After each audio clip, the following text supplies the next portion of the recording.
Hello, good afternoon, and welcome to the Midday News.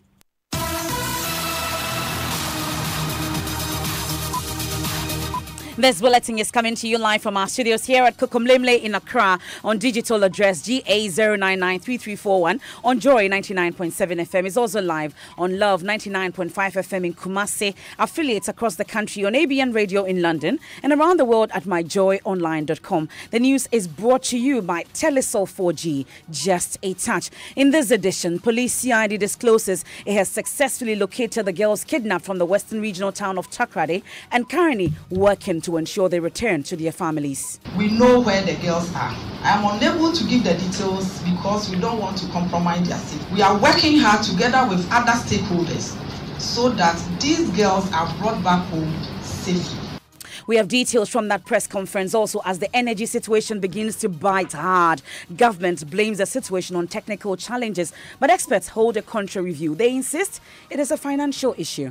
This fuel situation, that also explains that we have financial challenges in the sector, because if you have money, there is heavy fuel oil around the world for sale. So the fact that we do not have fuel means that we have financial challenges. Meanwhile, increasing calls for a load shedding timetable as opposition NDC join numerous demands for a plan as generation shortfall results in intermittent power outages across the country. Domsol is no longer a phenomenon in our country. We have been able to handle Domsol. The reason why we don't have power is that we don't have money. We'll get to hear from President Akufo-Addo, who says the situation will soon be brought under control.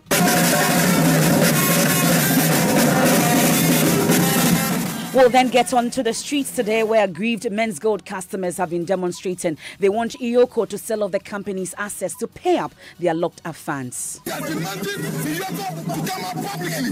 This cannot be a private issue. It's a public matter and it should be handled as such. It is not easy for us at all. Not me alone. All the customers. Now people are... We have details as Iyoko says its mandate is only to preserve assets of the Men's Gold boss. And in sports, now, Vice Chairman of the Management Committee for the Special Competition says referees must do more to win back the trust of Ghanaians during these few days. And that's coming up in 20 minutes. We have all that and more here on the Midday News with me, Emefa Apau. And the police CID says it has successfully located the girls kidnapped from the western regional capital, Takrady. It's been more than 200 days since the girls went missing, leaving their families frustrated and in tears as they have consistently piled pressure on the police to find them. CID Director General DCOP Mamitiwa Adodankwa is asking their families to remain calm as their children will be returned to them safely. Take a listen. Together with the BNI, we've worked very well, and currently we know where the girls are. I am unable to give the details because we don't want to compromise their safety. We are working hard together with other stakeholders so that these girls are brought back home. The assurance to the family is that they should keep on keeping on. The ladies, we know where they are and they are safe. So very soon they will be brought back home and they will go back to their family. So you heard there, Mamitiwa Adodankwa. She's the Director General of the Criminal Investigations Department at that press conference a while ago. They addressed other issues we'll be getting to shortly. But what's been the reaction of family and friends of the kidnapped girls? Rebecca Kwasin is sister of one of the girls, and she joins us on the line. Thank you very much for your time here on the Midday News. Are you hearing this good news for the very first time? Yeah, this is the first time I'm hearing it because we have lights out, so I didn't hear it from one of my friends sent it to me. So I just watched it from Facebook. So you're saying that prior to this announcement by the CID boss, family have not been contacted in terms of finding these girls? No, nobody has called us. Even this woman, Tiwa, she has my mom number. And yesterday he called my mom that she's still praying. They are still looking into the matter. So I don't know why today, this morning, he's telling the press that they have found the girl. If truly she have found the girl, then where is our sister? At least we should talk to him, talk to her. We should at least hear her voice. But what's been your reaction? Because she says that they will unite them with their families shortly. What's your reaction to that news, though? Me, I seriously, honestly speaking, I don't believe it. I don't believe it because at least you have my mom number. If truly you have found my sister, at least you will call my mom. Oh, everything is okay. Like you will tell her something. But you didn't tell us anything. It's only this morning that you are telling us that you have found the girls and they are okay. Something I don't know. I don't know what is going on. So unless we see our sister face to face, that we will believe her. But why don't you believe? Because it's coming from the CID boss. So my problem is, at least let us hear our sister's voice. Because the last time they told us that the kids are alive, they will bring the girls. It's almost when this gender minister said that it's even past 4 months, 3 months now. So now that she's telling us that they have found the girls, let us hear our sister's voice to believe that, yes, truly, they have found her. Okay, we are grateful for your time. That's Rebecca Quayson. She's a sister of one of the girls that's been kidnapped in Takrady. We're told moments ago that the CID Director General says they've been found and they'll be reunited with their families shortly. But the police also have been speaking about other issues. We can go live to the police headquarters and speak to Joy News' Kojo Yankson because they've been given some updates on the status of high-profile cases. Kojo Yankson joins us on the line. Kojo, tell us more about this update concerning the location of the girls first. Now, MFA, what the CID boss shared with the press is that they have found the specific location of these girls, that they are alive and they are safe. Those are the two words she used to describe the status of these girls. When probed about why the girls haven't simply been brought home, she explained that there is a need for a certain amount of tact to make sure that the girls remain alive so that they can be safely brought home. She said that it was important that sensitive details are not leaked out about the investigation. I probed further when I asked her whether the girls are in Ghana or beyond our borders. Again, she responded with the same explanation that it is important that those details are not released because she believes that the perpetrators are watching and listening to the outcome of this press statement. Now, Kojo, there were other cases, high-profile cases, I should say, that were addressed by the police also. The latest on investigations into the murder of investigator Ahmed Hussein Swale. What did she say about that? Now, regarding the investigation into the killing of Ahmed Swale, the head of the CID suggested that there are a number of individuals who have been questioned, but out of those 13 individuals, including Anas and Kennedy Japan, only one has been remanded in custody. You know, on the 16th of January, about 10:05 p.m., the Medina police had a report that the Vela Ahmed Hussein Swale, 831, a member of the Tiger IPR, was shot in his private BMW vehicle. The victim was rushed to Pentecost Hospital around Medina, but was pronounced dead on arrival. We've done lots of investigations, and through the eyewitness, we have been able to come a long way. Unfortunately, I'm unable to provide the details of what we have done so that we don't compromise the investigation. We have gone far. In the course of this investigation, 13 suspects have been questioned. One is currently on remand, assisting us in our investigation. And these 13 people that we have questioned include Anas and Honorable Kennedy Ejapon. Now, Kojo Yankson is still with us. The police, we understand, also is charging the radio show host Salifu Mase, a.k.a. Mugabe, regarding some utterances during a radio show. Tell us more about it. That is correct. The CID boss says that he was invited and questioned. He claimed that he was under the spirit when he made the declaration, but he is now before court, charged with offensive conduct and publication of false news capable of causing fear and panic. Mugabe was invited to come and assist because he provided that this assassination would take place. When he was invited, he said he was under the spirit. Mugabe has been charged and he is before court. They went to court today, but the judges are having training program, so the court did not. Mugabe has been charged with offensive conduct and also publication of false news capable of creating fear and panic.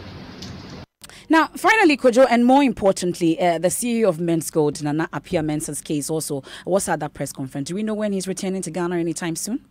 Well, the update given by the CID is that Namwan was released on bail on the 25th of March, But then, because of an Interpol alert, he was rearrested and is currently in a police station in Dubai.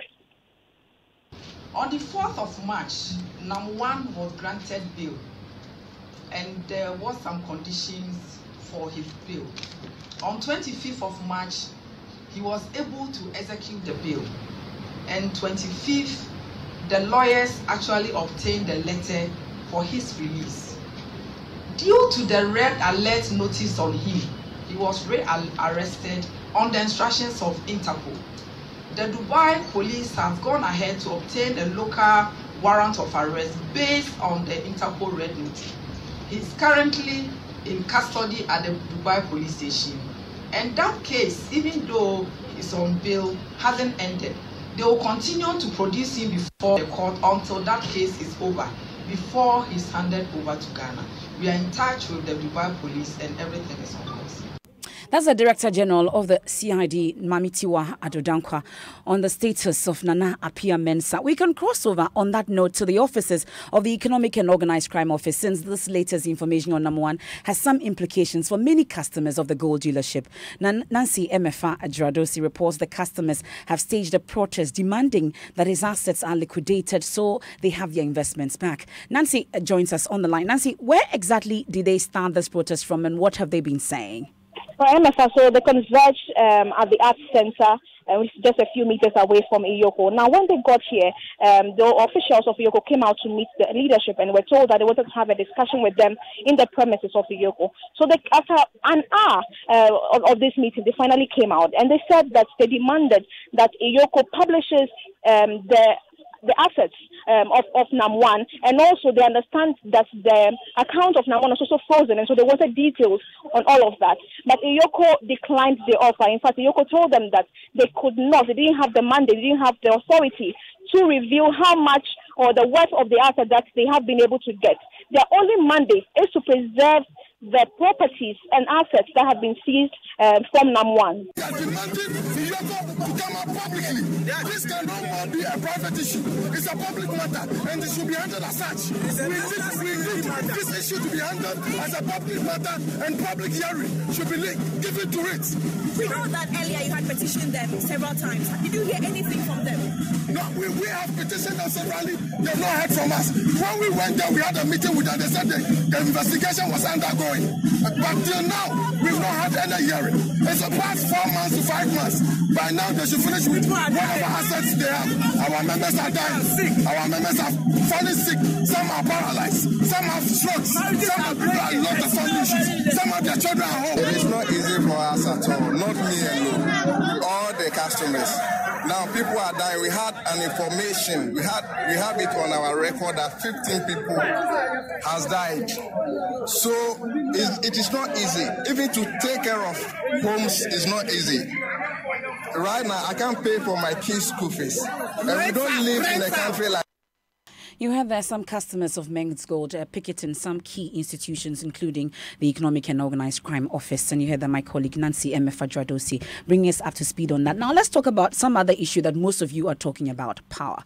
And as the current energy situation begins to bite hard, there have been various demands for a clear plan as generation shortfall results in intermittent power outages across the country. We'll hear about the argument shortly. First, though, many continue to bear the brunt of the crisis. Maxwell Agbagba has been speaking to some workers at a corn processing company who say the situation is taking a toll on their business. I'm currently here at Odoko Official Town, specifically at a corn processing hub. Big bags of maize are processed into corn dough here. Outside, I've counted about 80 bags of corn dough ready to be sent to various market centers to be sold. I've met one of the supervisors here, Raphael Kwao. He says there was power outage here this morning. It affected the time they started operations today. Raphael says that has been the trend since last week. They do not have money to buy a generator to keep running the place when there is a power cut. Raphael, how are you doing today? I'm fine. What do you do exactly here? We do condo. So all of these bags that I'm seeing here are condo? Yeah, condos. Okay. How is the power outage affecting you? Sometimes when it happens that we don't have the right to work on time, it worries a lot. So that's the only problem, and to deliver the goods to the customers. to it also affect us somewhere. If you're unable to deliver the goods on time, I mean, what inconvenience does that pose to you? It makes you lose customers too. Sometimes they can move to other places for goods. And they move to other places for goods? For goods. Because you're unable to supply them to meet the demand? Yeah, sometimes. So why don't you have a plant or a generator here? We don't have the money to raise one, so we're still trying our best to see if we could afford that one day. So how frequent is the power outage? Since when did you start experiencing this? One of your colleagues told me that since last week you started. Since last week. So how do you do it? How do you do it? It's like when the power is off like this, we wait till it comes on again. So that's our problem. And we are pleading to the government to see towards this for us, because it's affecting us. You have the manager of a corn processing company at Odoko Official Town interacting with my colleague Maxwell Agbagba. Now, government at a press conference yesterday attributed the current situation to a technical challenge in the sector, but experts attributed to a financial challenge. Listen to the Deputy Energy Minister in charge of Power, William Orekuedu. Our hope as a ministry was to reduce to the barest minimum the disruption of supply of energy to the good people of this country. And we were hoping that you wouldn't even know that this work was going on. Unfortunately, we've gotten to where we are. Somebody may ask, did you make any provision for alternative fuel? And the answer is yes. Most of the generators in Takoradi use gas, and that gas, which hitherto would have gone to Tema, were all redirected to Takoradi. But we are not getting nearly enough gas to power the Tapco and Ameri plants there. So that is really where the huge challenge is. As far as Asogli is concerned, they have their full complement of gas. Indeed, we have enough fuel. Contrary to what is being bandied that government doesn't have money, we are mismanaging the energy sector and all that. It's absolute balderdash. We've taken all the necessary steps to reduce to the barest minimum the disruption of power to the country. Deputy Minister in charge of Power, William Orekuedu, there with the government's position on the situation as we have it. But the minority paints a different picture. Here's the ranking member on the Mines and Energy Committee, Adam Mutawakilu, on PM Express last night. If you go to Gridco, in 2016, they made a profit of 69 million Ghana cedis. In 2017, they made a loss of 31. In 2018, their provisional was 212, but after the audited one, 118 loss. And this has affected their financial ratios. As a result, today, the technical thing they talk about, there was a trip here, is just because of financial. The whole of 2018, repairs and maintenance had been curtailed. They only do critical maintenances. So if there is a transmission line that needs to be maintained regularly, for the whole of 2018, it has not been maintained. It has a potential to trip. And that is why we are experiencing a lot of these things. And because of poor financial ratios, and delay overruns alone has accrued additional $21 million. Well, he's not alone. The experts also say finance is a major cause of the current situation. Listen to the Executive Director of ASEP, Ben Boachi, and CEO of GASOP, Kojo Poku. We have a generation shortfall. The causes may not be exactly the same. Now we have systems that are ready that can actually generate the power, but we don't have fuel for them for various reasons. That is how it actually started in 2011, 2012, where we had problems with Nigeria's supply of gas. Similar situations happening now. So this fuel situation, that also explains that we have financial challenges in the sector, because if you have money, there is like heavy fuel oil around the world for sale. So the fact that we do not have fuel means that we have financial challenges. There is no better way to explain it. Once the light goes off and comes back on, it's doomsday. There are distresses in the system, be it financial or be it technical. Those are causes of the problem. But the problem, nobody now in Ghana, within the government, outside government, cannot deny the fact that we have challenges. So you have the experts there. Well, President Akufo-Addo has been speaking about this, responding to questions from Ghanaians at the University of Chicago's Institute of Politics yesterday. He expressed optimism that the situation will be brought under control soon. Except for 1 or 2 unfortunate days, Dumsor is no longer a phenomenon in our country. We have been able to handle Dumsor. The 5 billion plus debt we inherited over the energy sector, we've dealt with half of it, and we're in the process of redeeming the other half. Today we're exporting energy to Burkina Faso. We'll begin again to Togo, because we have excess capacity and we're using it to derive more money for our country. Now, the claims of the president has been challenged by the executive director of ASEP, Ben Boache. Listen. I'm not sure the president will be seized with all the information, back home. I don't know who is communicating with him, but this has been more than 2 days. So clearly, he's not got the right information from people who are feeding. So we can grant him that, because he is not expected to know everything. People are supposed to feed him with information. And I think people who are feeding wrong information should probably desist, so that this embarrassment doesn't continue, because he's the president of the land. He should communicate the truth and the facts as they are. That's Ben Boache, Executive Director of ASEP. We'll take a quick break here on the Midday News. When we return, healthcare delivery in 3 communities at Amasaman grinding to a halt as Poly Resource Chips compound remains the only option for over 1,000 residents. I took my 3-year-old son there, but nobody was there, so I had to bring my son home. There are no beds and no seats. It's a worry.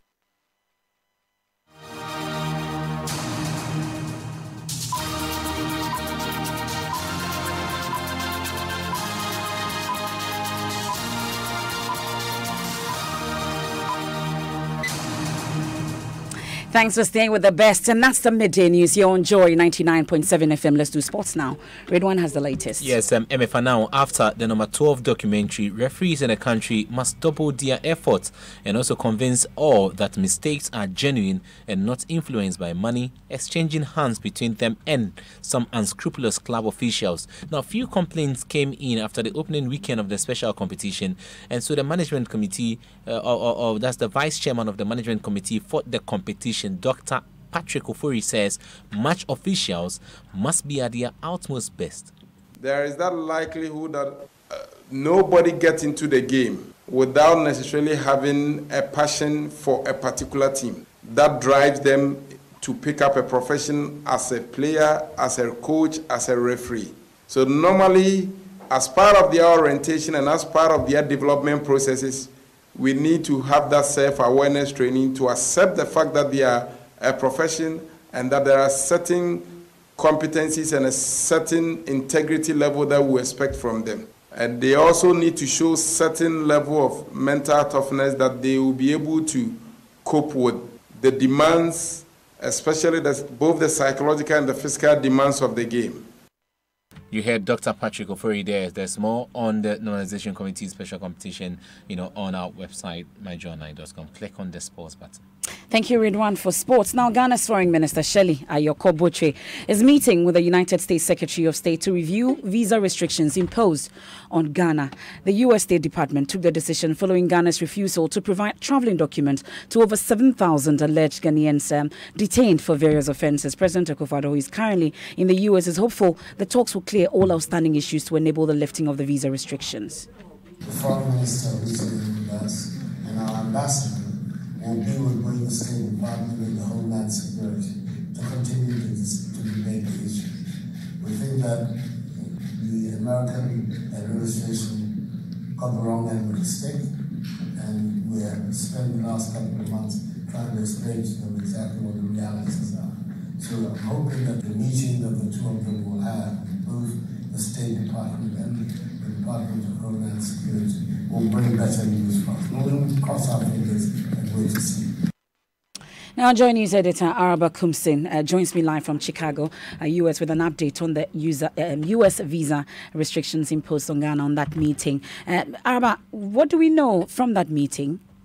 Okay, it looks like we don't have Araba Kumsin joining us here on the Midday News, but my colleague Richard Kojunyako is also in The Hague as we speak, witnessing that case, including the former leader of the Lord's Resistance Army who is standing trial. Also, my colleague Jojo Kobina is in Tanzania delivering a lecture on human rights. We'll get to touch base with all my colleagues who are making Joy News proud. But let's head to Parliament now, because board chairman of the Ghana Water Company is asking Parliament to support the company to stop the destruction of water bodies, which he says threatens uninterrupted supply of water to homes. Afenyo Markins, who is also the MP for Efutu, says illegal activities along water bodies are making it difficult for the Ghana Water Company Limited to work efficiently. His comments comes a day after resident of Sekendi Takrady complained to Joy News about the water shortages due to illegal activities, including quarrying along the Ankori River. Who are destroying our water bodies? I'm calling on my colleagues in their various constituencies, because, Mr. Speaker, if you don't get water in your constituency, you'll be up in arms against Ghana Water and the government. My respected colleague Atu Forsen, in a debate on one of the heated days on this floor, had said that we have invested no less than 2 billion Ghana cedis in the water sector alone. That is true, perhaps more. But are we able to provide sufficient potable water for our people? No. So we set up the treatment plant, but we are unable to distribute. We are unable to supply regularly. We ration water. Because of that, we are even treating seawater desalination at a very high cost when you have water in abundance. No, Mr. Speaker. So, Mr. Speaker, my colleagues who know that water is life must support this statement. It is not the rhetorics. Pay heed to the realities. Take partisan politics out so that this country will win that war against climate change as we move on. Thank you so much, Mr. Speaker. You heard the board chairman of the Ghana Water Company Limited, Afenyo Marking, there on the floor of Parliament. Now, lack of a proper functioning health centre in at least 3 communities in Amasaman, that's Ashalaja, Kwame Anum and Krokwe, has forced the over 1,000 residents to rely on a poorly resourced CHIPS compound. The facility is without beds, basic medical supplies, and health workers there complain of abuse on its toilet facility by community folks. Komla Adom has more. It took my 3-year-old son there, but nobody was there, so I had to bring my son home.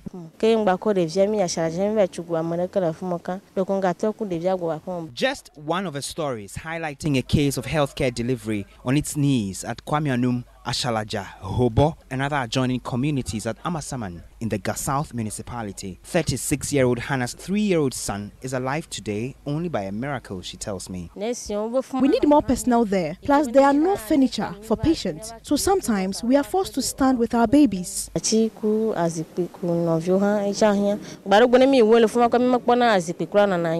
Saban's daughter was delivered of a baby only a week ago. There are no beds and no seats. It's a worry. My daughter, while in labor, stood for long hours there. This CHIPS compound here at Kwame Anum sits on a piece of land with torn window nets, defaced walls, and a toilet facility being abused by community folk. Joy News gathered since the health center 3rd October clinic was shut down 3 years ago. The health workers there were moved to join those at the Kwame Anum CHIPS compound to provide basic services. I have come to see this clinic for myself. Huge cracks in the walls and the floor. It now serves as a place of abode for some squatters. The South Municipal Health Director, Dr. Bright Davis Tay, tells me an audit by the Assembly's engineers recommended the building be pulled down. The assessment indicated that it was dilapidated to the extent that it would be more cost effective to build a new structure. But what are the South Municipal authorities doing to deal with this challenge? Health Director Dr. Bright Davis Tay tells Joy News the Assembly has lobbied the First Lady's office to intervene. We contacted her office and she was very enthusiastic about assisting us. He says the contracts for the new health center project is at the bidding stage, and in 1 month, the First Lady Rebecca Ikufado will break ground for a 16-bed capacity. That's my colleague Komla Adom bringing us on that situation at Amasaman. Now let's head to the USA now, Chicago to be precise, and Joy News editor Araba Kumsin joins us on the latest on that meeting ongoing between the Ghana's Foreign Affairs Minister and that of the US. And Araba, what has become of that meeting with US officials? Do we know? Well, that meeting is set to come off later today in Washington, D.C. Sources within government tell me that within the last month, there have been intensive meetings between government officials and the U.S. authorities. They tell me the foreign minister has in the last month been meeting with the U.S. authorities, and today's meeting is just to firm up agreements that they had reached earlier. So a positive outcome of this meeting is anticipated, MFA. And as you know, the U.S. authorities imposed these restrictions primarily because they felt that government was dragging its feet in deporting these 7,000 or so people. What I'm told is that government is actually vetting these people, and what has emerged is that not all of them are Ghanaian. And that's Joy News editor Araba Kumsi. We go quickly to The Hague now, where my colleague Richard Kojo-Nyako is at the ICC witness in the case involving the former leader of the Lord's Resistance Army who is standing trial. Richard, what can you report? Well, all I can report is that during the period of 1st July 2002, there were some unspecified number of crimes that were committed, and he was the leader, the alleged former brigade commander of the senior brigade of the Lord Resistance Army. And so the case is currently ongoing. But we have also been speaking with the president of the ICC, and he says that the African countries who feel that the African leaders are being unduly targeted, they should understand that the court is intended to complement, not to replace the national criminal justice system. So it can prosecute cases only if the national justice systems do not carry out proceedings or when they claim to do so, but in reality are unwilling or unable to carry out such proceedings.